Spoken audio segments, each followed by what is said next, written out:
على حبيبك خير الخلق كلهم.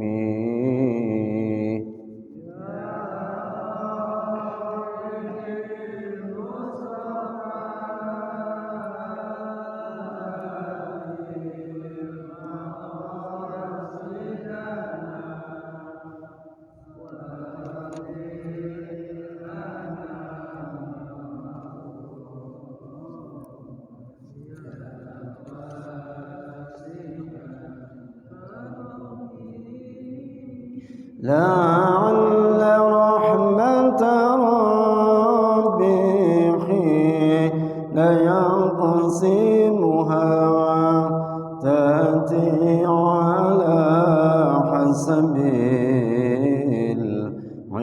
العصيان في القسم.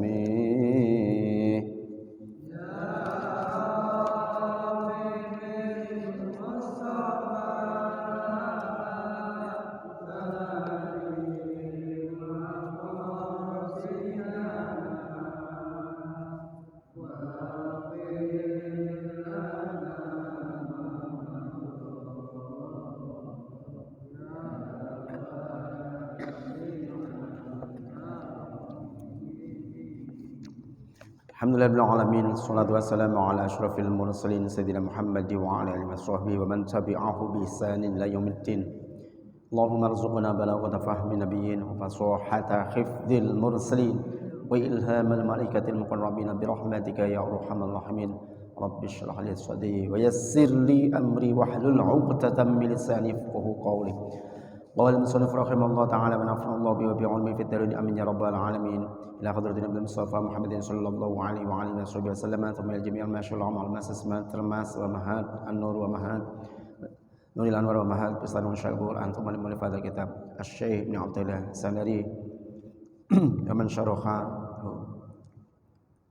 syaulillahi lahumul fatihah. A'udzu billahi minasyaitonir rajim. Bismillahir rahmanir rahim. Alhamdulillahi rabbil alamin. Ar-Rahmanir Rahim. Maliki yaumiddin. Iyyaka na'budu wa iyyaka nasta'in. Ihdinas siratal mustaqim. Siratal ladzina an'amta 'alaihim ghairil maghdubi 'alaihim waladdallin. Amin.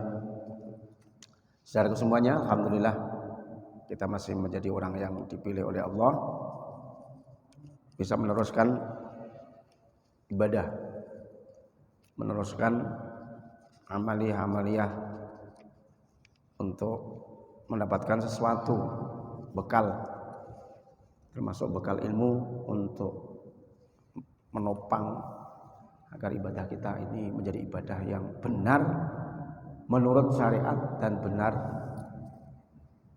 di hadapan Allah Subhanahu wa taala. Dan alhamdulillah kita bisa memiliki waktu dan didudukkan di waktu di tempat yang mulia. Waktu tentunya berkah karena waktu duduk kita ini adalah kepentingan kita untuk menuju kepentingan yang terbaik kelak di akhirat. Mudah-mudahan Allah Subhanahu wa taala memilih kita semuanya menjadi orang-orang yang takut dan semakin takut kepada Allah, sehingga kita masuk kategori orang-orang yang dicintai oleh Allah baik di dunia ini terutama kelak di akhirat. Kemudian kita menjadi orang-orang yang terpilih dan dipilih oleh Allah, mendapatkan kasih Allah, dicintai oleh Allah Subhanahu wa taala. Amin ya rabbal alamin. Secara kesemuanya masih bab ke-63, hikmah ke-63. Man lam yuqbil 'ala Allahi bi mulaqafatil ihsan quyida ilaihi bisalasilil imtihan.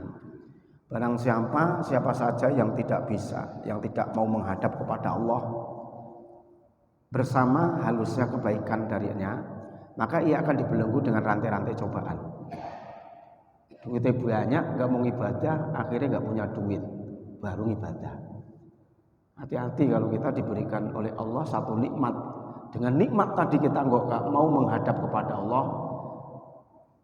Hati-hati bisa jadi Allah nanti akan menghilangkan nikmatnya sehingga kita menjadi orang nyungsep, sehingga ketika nyungsep kita baru nyebut-nyebut nama Allah, baru pengen ibadah nama Allah.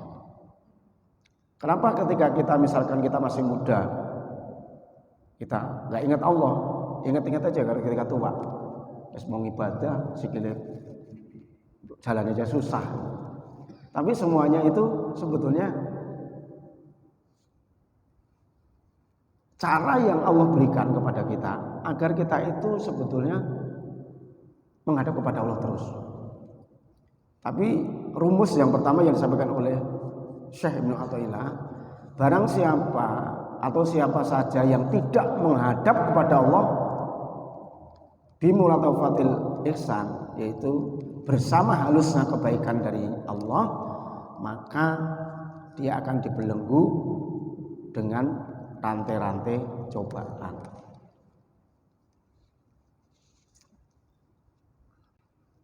Kalau kita sedang seneng punya duit, itu ngibadahnya kudu banyak. Kalau enggak, satu saat siap-siap duitnya dicabut oleh Allah, enggak punya apa-apa. Setelah enggak punya apa-apa, baru eling Allah. Kadang-kadang kita mau utang aja kan udah doa kepada Allah, ya Allah, saya mau datang ke si A mau utang. Dulu-dulu enggak begitu, waktu punya duit banyak, petentang-petenteng. Ya kan? Akhirnya tumbang. Setelah tumbang, ingat Allah terus. Kesono utang gak dikasih, di sini gak dikasih, sama saudara gak dikasih, masa temen gak dikasih, sama tetangga gak mau ngasih. Akhirnya apa nyebut, ya Allah, aku sudah kok ya susahnya kayak gini, ya Allah, ya Allah, ya Allah, ya Allah terus berkali-kali. Siang malam kepikirannya cuma Allah. Nah, iya enggak? Iya juga. Maka kemarin manusia itu dibagi 3. Ahlus shimal, ahlul yamin, was-sabiqun. Ahlus shimal itu ya wis belas orang ada pada Allah sama sekali. Orang tadi tidak menghadap Allah sama sekali. Wong kafir, wong Yahudi dan lain-lain. Ini enggak menghadap Allah sama sekali. Yang kedua adalah ahlul yamin. Nah, ahlul yamin ini falum ikbalun biwajin. Lakinlah khususiyat alahum. Jadi orang yang ahlul yamin ini adalah seseorang yang di sisi lain dia menghadap kepada Allah, tapi tidak ada keistimewaan. Karena dia hanya menjalankan syariat doang. Pokoknya sholatnya waktunya sholat ya sholat, waktunya sujud imam ikut sujud, waktunya imam rukuk ikut rukuk. Tapi belas orang mikir ke kusuk po enggak, iki sholatnya iki hati ini bener po enggak, wis ora mikirin. Sepenting pedomane dohiriyah, dohir pokoknya rukuknya bener, sujudnya bener, bacaannya bener, tapi tidak hatinya belas, enggak mikir ke wis pokoknya ki pokoknya ikhlas enggak, sepenting asal secara dohir itu melakukan. Jadi enggak ngopeni hakikatnya, enggak ngopeni secara hati. Walam yaltafitu ila suluki tariqatin wala hakikatin. Orang tidak mau noleh menuju jalan thariqah maupun hakikat. Jadi kalau orang pengen ikhlas itu harus memahami hakikat. Kalau tidak, ikhlas itu susah. Hakikat itu apa? Kita dititipi sesuatu, itu dititipi tenaga. Ini yang membuat bisa gerak siapa? Kita apa Allah? Allah. Kalau begitu tenaga ini titipan. Titipan apa milik kita? Titipan. Ketika Allah ngasih rezeki, itu milik kita, dohirnya yang kerja kita, syariatnya yang kerja kita, yang nyari kita. Tapi hakikatnya titipan apa milik kita sejatinya. Kalau milik kita nggak mungkin bisa hilang, dicuri orang. Berarti ada yang memiliki. Siapa? Ya Allah itu sendiri. Allah menitipkan sesuatu kepada kita. Tapi orang lain tidak bisa memiliki kecuali dengan hak-hak syariat yang kita lakukan. Ketika pengen milik kita ngomong, aku minta airnya, aku minta kopinya, minta susunya. Secara syariat. Tapi KKT itu sebetulnya bukan milik kita. Gitu. Jadi kalau KKT bukan milik kita, no problem, Pak. Alias gampangnya ikhlas. Kembalikan dari usul dulu, baru ke furu, ke asalnya dulu. Asalnya itu dari mana? Setelah dari mana, baru kita ke cabang. Nah, cabang ini kita tetap hati kembali ke, jangan ke cabangnya, hati tetap kembali ke usulnya, asal mula, yaitu dari Allah. Orang bisa nyombongkan gantengnya itu karena merasa gantengnya itu dia yang miliki. Tapi kalau dia merasa gantengnya itu adalah karena dipilih oleh Allah, diciptakan oleh Allah menjadi orang ganteng. Ingat usulnya, ingat pokok datangnya dari mana, maka nggak mungkin orang sombong karena gantengnya.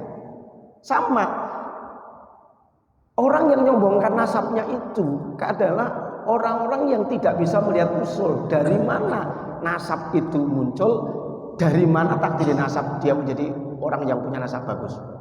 Kalau dia mengakui nasabnya itu istimewa, tidak mengembalikan kepada usulnya, kepada asal mulanya nasab, bahwa yang mentakdirkan Allah, maka dipastikan dia akan gampang nyombongin nasabnya. Orang yang punya pangkat, kalau dia tidak bisa melihat siapa sih yang memberi pangkat, siapa yang mentakdirkan pangkat, kenapa Allah mentakdirkan dia mudah memperoleh pangkat. Kemudian orang tadi tata kramane memang benar dia punya pangkat. Nih, bintang 1, bintang 2, bintang 3 atau apa? Raja, pakai apa namanya? Pakai kuluk Sulaiman bahasanya. Nah, kalau dia melihatnya itu sisi penghasilan dia, usaha dia, kepintaran dia, karena rajinnya dia, maka satu saat pangkatnya tadi menjadi diklaim milik dia, sehingga dia akan mudah menyombongkan pangkatnya. Karena apa? Tidak melihat dari mana sih kok dia bisa punya pangkat. Maka kalau di sini nyatanya itu tidak bisa menentukan, ya gampang aja, Pak. Sama-sama dagang bakso. Kenapa yang satu laris, yang satu tidak? Kadang-kadang yang enak itu malah nggak laris, yang rasanya nggak karuan. Oh, rasanya begini kok malah laris. Pembelinya banyak, ya kan? Ya karena memang kata yang menjadikan laris bukan kita, bukan usaha kita, kepintaran kita membuat resep paling enak. Setiap orang itu bisa Pak. Gini aja lah, Bapak silakan nimbang bawang seperempat, seperempat kilo, bawang putih seperempat kilo, atau bawang putihnya kalau seperempat berseperempat, seperempat, setengahnya seperempat berapa? 1/8. Nanti tumbar miri sama-sama lah 1/8. Coba Bapak ulek, campur garam, ditimbang dengan gula ini 2 sendok, ulek saja. Yang ulek saya sama yang ulek Mas Dodi nanti pasti beda rasanya. Kita itu nggak bisa secara rumusnya bener, tapi nanti yang megang tangannya siapa itu hasilnya beda. Pak Sunar masak nasi goreng, mendingan nyembelih ayam Pak. Kalau saya daripada nyembelih ayam nyabuti bulunya, mendingan nasi goreng. Kalau beda, bakatnya sendiri-sendiri. Berarti kita melihat asal mula. Nah ini hakikat. Nah orang yang hanya bersifat dohir, ini nggak ada kepentingan apa-apa kita. Lah khususiyata itu nggak ada istimewanya sama sekali. Khususiyata ming syariat tok, dohir tok, nggak mau menerobos tentang hakikat. Yo gampang sombong. Ketika dia punya pangkat, gampang nyombongin pangkatnya. Ketika dia punya harta, gampang nyombongin hartanya. Kalau dia punya ilmu, gampangnya nyombongin ilmunya. Kalau dia ditakdirkan menjadi orang kaya, nyombongin kekayaannya. Kalau dia ditakdirkan menjadi orang tercantik, terganteng, dia rawan nyombongin cantiknya, rawan nyombongin gantengnya. Kalau enggak, ya, kalau makanya kalau syariat tok, makanya malam hari ini kita kan belajar bukan belajar syariat saja. Utak-utak bab hati mulu, kok enggak pernah ngobrol membahas bab rukuk seperti ini loh Pak. Habis berdiri turun dulu, lutut dulu baru tangan. Terus kakinya begini, Pak Somad dari awal sampai akhir enggak pernah bahas seperti itu. Yang dibahas itu hakikat sekarang. Hakikat. Agar kita itu kembali terus kepada Allah artinya. Enggak kembali kepada hanya sekedar syariat. Syariat itu yang kita lihat, hakikat itu kenyataan yang ada. Ketika kita misalkan kerja jadi orang kaya, syariatnya kita berusaha jadi orang kaya. Wong yo rajin kerja, lembur kerjane, rajin nabunge, makane dire-dire cuma tamak tempe tiap hari gitu. Makane sayur apa? Sayur teronge nyari bekas orang-orang di pasar. Jualan sisa diambilin. Ayo kaya. Tapi yo belum tentu, Pak. Itu kan secara syariat. Sehingga saya bisa kaya seperti ini, Bu. Enggak seperti itu juga. Banyak orang yang seperti itu tapi enggak kaya. Karena apa? Ya mungkin beda. Begitu duitnya banyak di tabungan baru 15 juta, anaknya sakit, habis lagi. Enggak jadi kaya-kaya. Sekarang yang bahasa ketiga.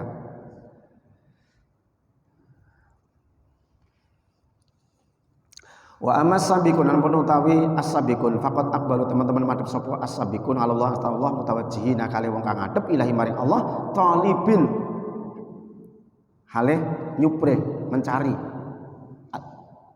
al-wusula ing nyampe ila marifati menuju marifat kepada Allah. Nah yang ketiga yang sabiqun, yang as-sabiqun ini adalah mereka itu benar-benar menghadap kepada Allah dengan menghadapkan dan penuh ketaatan kepada Allah dan mencari nyampe kepada Allah.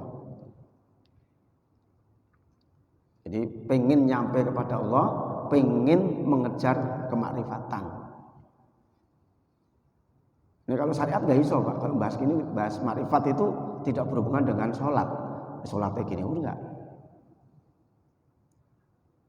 Makrifat itu misalkan saya contoh, melihat cabai.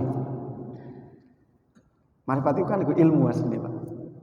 Melihat cabai aja udah subhanallah, masya Allah. Ini dulu nggak ada yang ngecat kok yo, jadi merah sendiri, merahnya cakep lagi, ya kan? Nah yang ini kok hijau, gimana ini prosesnya? Yang satu merah, yang satu hijau. Itu kembali kepada zat yang menciptakan lagi atine. Jadi qablahu terus fihi wa ba'dahu. Baik sebelumnya, baik di tengah-tengahnya, di dalamnya maupun setelahnya. Ingat Allah. Nah, itu mulai ketuntun seperti itu ya istimewa. Kita teruskan dulu ya. Wahum fi dzalika ala qismaini wa hum utawi as-sabiqun fi dzalika dalam kono iqbal menghadap kepada Allah iku ala qismaini dibagi menjadi dua.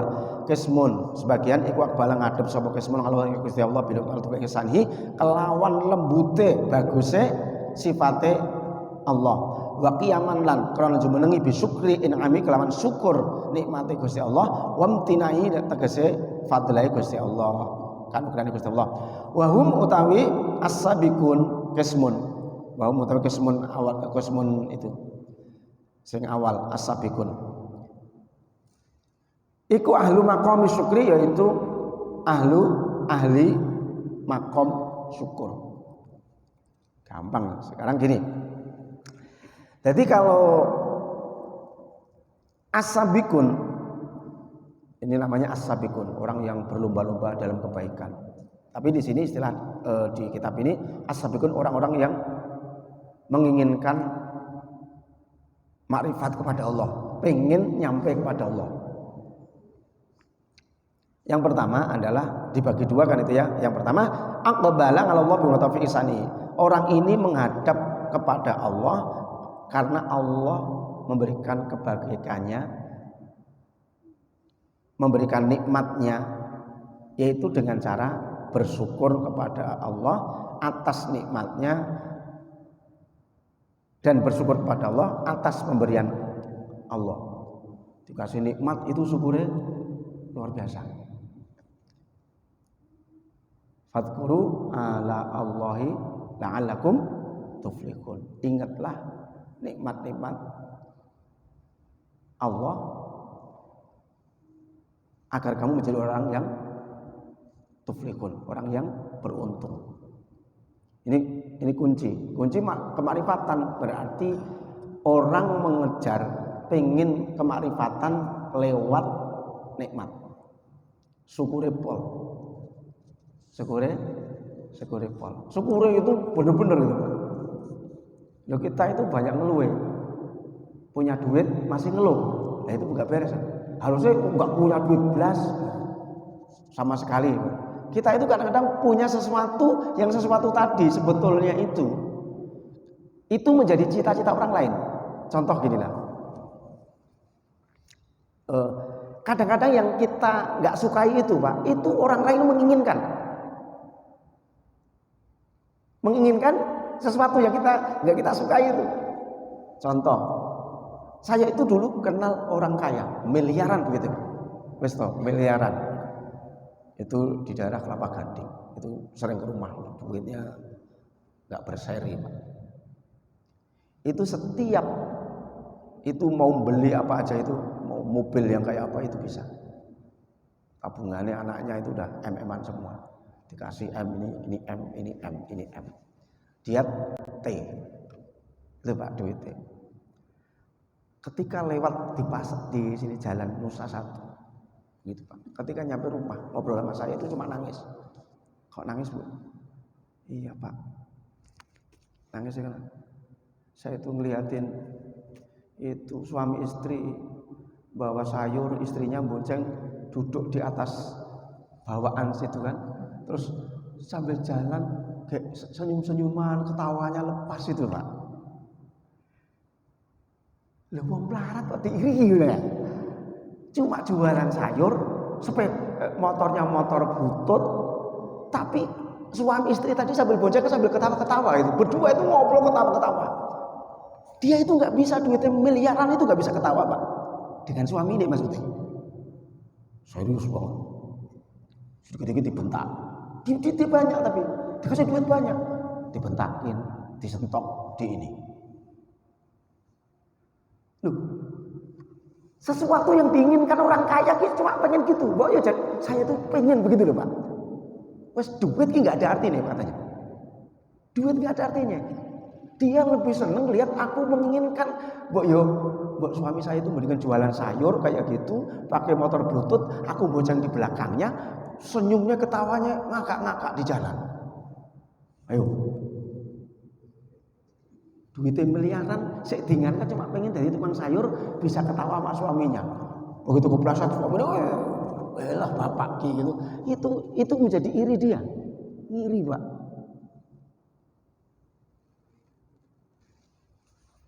Ayo, gini saya contohkan.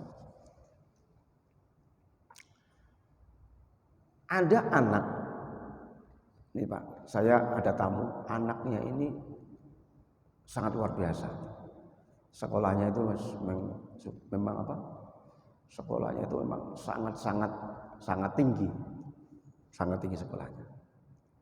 Terus dia ada 3 putra. Sehingga itu duitnya banyak Pak. Sekolah tinggi, berpangkat, duitnya banyak. Yang satu itu ya kerjanya memang petani Pak. Ketika orang tuanya sakit Pak, anaknya yang jauh itu ngirimi duit terus. tapi nggak pernah hadir belas ya. Wong tuanya sakit mengkirimi duit lewat adiknya yang cuma jadi petani. Pokoknya wong tua itu butuh emang duit katanya. Loh, orang tuanya itu nggak baik. Harusnya punya duit bahagia dikirimi duit. Wong sakit dikirimi duit banyak harusnya seneng kan? Ora bahagia Pak. Malah gini ngomongnya. Andai saya dulu nggak nyekolahkan anak saya Pak, aku ditungguin kayak anak ini. Ini anak saya yang paling hebat, yang paling ngupainin saya. Lu petani, duitnya nggak punya, nggak pernah ngasih duit. Tapi orang tua aku ditungguin. Tok ini senengnya banget. Lebih seneng ditungguin anak sing petani duitnya raeneng. Kadang malah minta duit ke bapaknya sing sakit iki. Dibandingkan orang punya duit banyak, dikira kirim tok uangnya nggak ada, nggak pernah datang anaknya. Kok menginginkan anak malah seneng anak ini? Jadi hampa. Kadang-kadang kita memimpikan anak kita duitnya banyak, tapi nggak pernah absen, ya kan? Maka banyak hal yang kita sama, misalkan ada orang nggak punya apa-apa, suami istri wes pas-pasan uripe, ini sampai tua itu nggak cerai, runtut ini. Itu orang itu memandang lain. Aduh Pak, ngiri saya itu sama dia. Itu kayaknya itu kayak gitu ya. Tapi enak apple. Wong susah golek maisha, cari rezeki aja susah. Tapi dia itu kok merasa aku nggak seperti itu ya? Kenapa? Dan suami ini mencelok sono, mencelok sini, mencelok sono, mencelok sini. Maka kita harus mengingat nikmat-nikmat Allah agar kita beruntung. Kalau kita misalkan kita punya istrinya galak, harusnya alhamdulillah istri saya galak. Lalu itu sama sekali sudah tua nggak pernah punya istri, belas dia, umpama gitu, belum pernah merasakan punya istri. Kan nikmat istrinya galak tapi yang dilihat itu sampai tua dia nggak pernah punya istri. Nikmat mana? Punya istri galak sama nggak pernah punya istri. Nikmatnya lebih dia. Sekalipun dia kayak gitu, dia merasakan punya istri, sekalipun galak. Ya kan? Setelah itu lain lagi.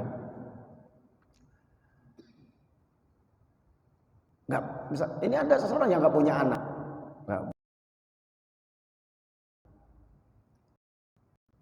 Harusnya tetap bersyukur. Bersyukur ya apa?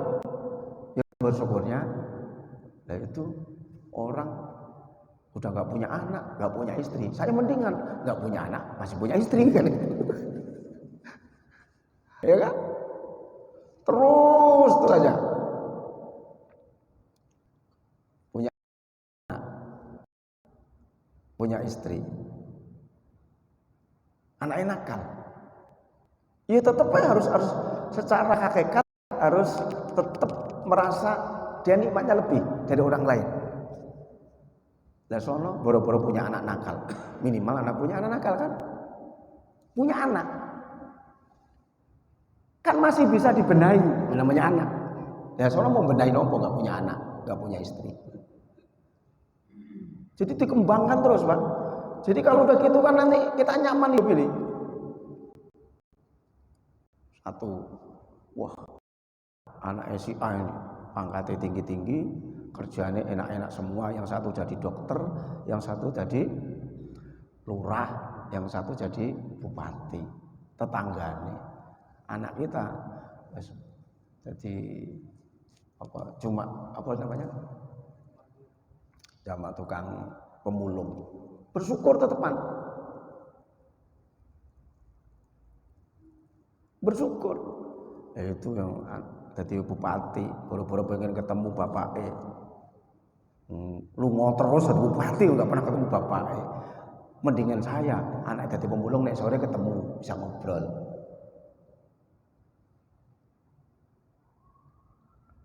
Dia lebih menghargai bapaknya daripada bupati.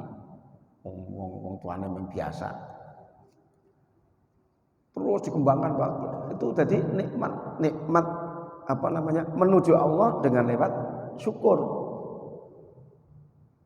Yang pertama itu lewat syukur itu, ya lewat syukur memang itu menjadikan keberuntungan itu kalau syukur. Melihat urusan dunia ini, lihatlah orang yang di bawah kita pasti bahagia. Kalau melihat akhirat, lihatlah orang yang di atas kita pasti semangat ibadah. Kalau melihat urusan dunia, lihat yang di bawah kita. Kalau melihat saya itu saya lihatin Pak Suryoto gitu, enakan saya.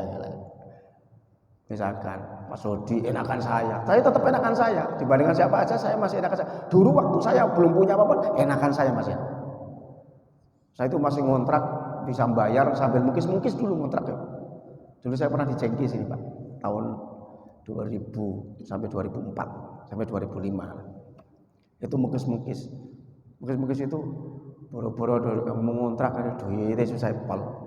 Itu kan. Tapi saya masih bahagia, saya santai aja. Iya ya, saya masih bisa kuat bayar. Sekalipun kadang-kadang agak telat dikit. Nah itu ada orang yang gak kuat bayar diusir sampean. Tak pikir-pikir enakan saya daripada sono. Alah, yang punya rumah sendiri juga gak kehujanan, saya ngontrak gak kehujanan. Kan sama-sama. Apalagi tidurnya juga sama kok, gak ingat rumahnya kok. Tak pikir-pikir, ya podo wae jane Pak. Kita tinggal di rumah ngontrak, tapi kan tidurnya sama. Kalau tidur juga ingat rumah, ini rumah ngontrak yo nggak inget, rumah dhewe nggak inget. Aku sama sekali kan nggak inget kan. Cuma yang ngasih mikirin ketika mau waktunya ngontrak, cuma mikir ngontrak. Kalau yang satu kan nggak mikir ngontrak, mungkin mikir yang lain, pengeluaran juga. Mikir apa? Pengen beli motor. Yang satu yang ngontrak, sepenting bisa ngontrak. Yang satu mikirnya beli motor ya, podo wae mikirin. Ya kan? Sudah punya rumah, pengen beli mobil. Yang satu cuma mikir pengen ngontraknya untuk perpanjang rumah, yang satu mikirin kredit mobil. Nanti podo wae mikirnya ngopo ya, sama saja. Ya, jadi kan nikmat Pak gitu loh. Contoh, wah tetangga iki pangkatnya enak ya hidupnya ya, mobil Alphard, mobil Mercedes-Benz, mobil apa dan lain-lain. Mobilnya papat, mobil mewah. Dibayangin gini Pak, iya ya, itu mobilnya banyak, tapi belas mereka ke masjid, sholat ya angel. Nah kita sih nanti mobil, nah malah sholatnya di masjid enteng, bisa sholat, bisa duduk di pengajian, enakan saya kayaknya deh. Kayaknya nikmati banyakan saya daripada dia. Woi bahagia begitu Pak. Jangan dibalik-balik, aduh susah pol ya. Dagang kok kayak ini. Orang dolaris, saya kok belas ya jam 10 kok. Wah, ya memang laku loro. Lah kayak bisa laku 100, stres gitu. Alhamdulillah laku 2.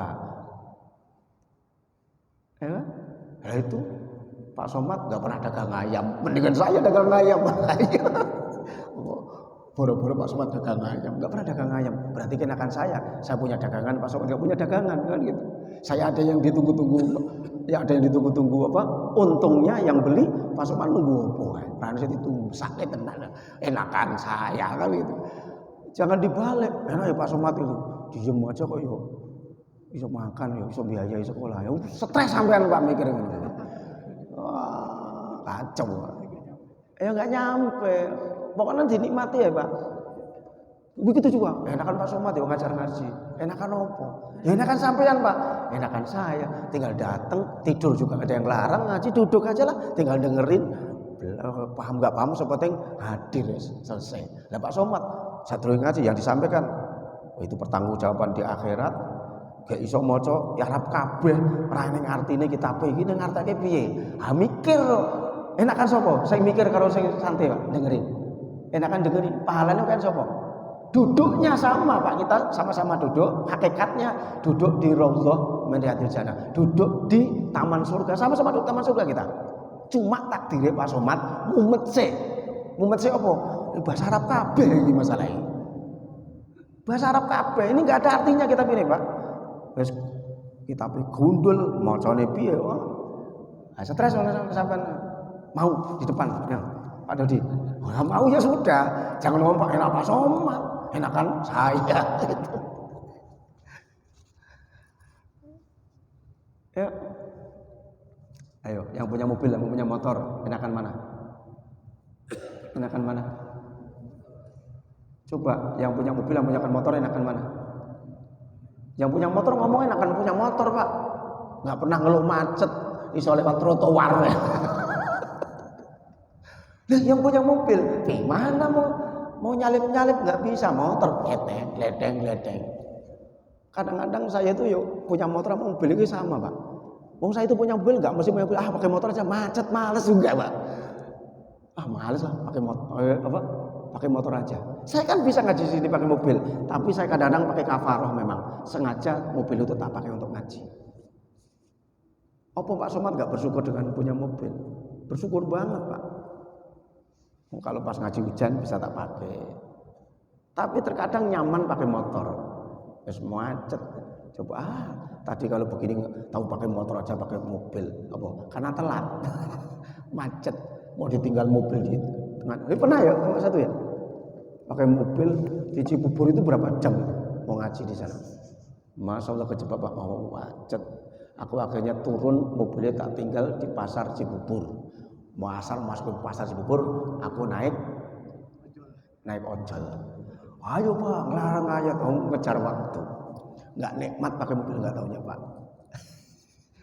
Waktu begitu itu nggak nikmat. Wah kalau begitu motor udah nyampe dari isak tadi, telat Pak. Saya itu sampai ketika naik ojol, helmnya itu masih tak pakai Pak. Begitu mau ngaji, lah aku pakai helm. Itu sudah langsung dipapak. Mau pengajian ceramah, saya itu menuju ke apa? Mau menuju ke mana ini? Ke masjid, ke podium. Itu saya pakai helm. Pak, helmnya iya. Waduh, tukang ojolnya mana ini aku? Mumet lagi saya. Aduh, aku kepikiran. Aduh, itu tukang ojolnya kasihan amat, helmnya tak bawa. Jadi kondisional. Makanya saya bilang kondisional itu seperti itu. Saya bilang nanti tidak, ketika kita sakit di sakaratul maut, dunia itu hampa semua. Mobil itu hampa.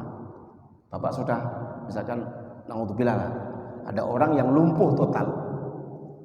Pasti Pak tak hadiahin mobil nih, mobil Mercy. Oh lumpuh.